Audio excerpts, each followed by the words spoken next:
சபரிநாதன் உத்திரட்டாதி. உத்திரட்டாதி நட்சத்திரே மீனராதா சபரிநாதன் நம்ம ஆவியோகோ சக. இங்கே தான் விரதம் இருக்கீங்களா? அண்ணன் வந்து வின் பண்ணிட்டு வரணும் அப்படிங்கிற சபரி எப்பவுமே அவனுக்காக நான் விரதம் இருக்கிறது தான். வந்து பையன் வந்து பிக் பாஸில் வெற்றியோடு வரணும். இது வரைக்கும் கஷ்டப்பட்டுருக்குறான். அவன் நாடகத்துக்கு வராதுக்கு முன்னாடி கஷ்டப்பட்டுருக்குறான். அது ஆனால் எங்ககிட்ட சொன்னதே கிடையாது. எங்களை வந்து கஷ்டப்படுத்த வச்சதில்லை. திடீர்னு ஒரு வார்த்தை கூட ரொம்ப எமோஷ்னல் ஆகி அழுதாரு. ஆமாப்பா, அப்போல்லாம் என்னால் தாங்கவே முடியல. அவனை முன்னாடி விட்டு பின்னாடி பேசினாங்களே திவ்யா, சேண்ட்ரா, அங்கெல்லாம் பேசும்போது நான் யார்கிட்ட போய் சொல்லி அழுகுதுன்னு தெரில. முருகன்கிட்ட வந்து உட்காந்து அழுதேன். அப்புறம் மனசு தெளிவாயிருச்சு. ஒருத்தரை நம்பி ஒருத்தரை ஒப்படைச்சிட்டா அவர் பார்த்துக்குவாங்கன்னு.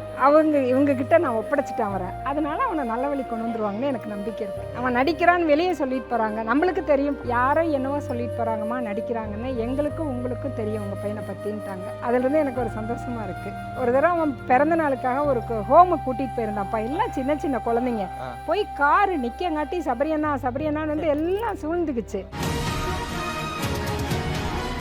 வெளியே இப்போ திங்கக்கிழமை 5 சிவாலயம் போயிட்டு வந்தோம். எல்லா கோயிலுக்கும் போயிட்டு தான் அவனுக்காக சேலத்தில் உள்ள எல்லா கோயிலும் போயிட்டு தான் வந்துட்டுருக்குங்க. ரொம்ப சந்தோஷமாக இருக்குது. நம்ம பையனை பற்றி 4 பேர் இவ்வளோ பெருமையாக சொல்லும்போது அதை விட பெரிய பாக்கியம் ஒன்றும் இல்லைல்லப்பா. அவன் பையனாக பிறந்தான்னு டாக்டர்மா என்கிட்ட சொன்ன சந்தோஷத்தை விட இப்போ எனக்கு சந்தோஷம் அதிகமாக இருக்குது.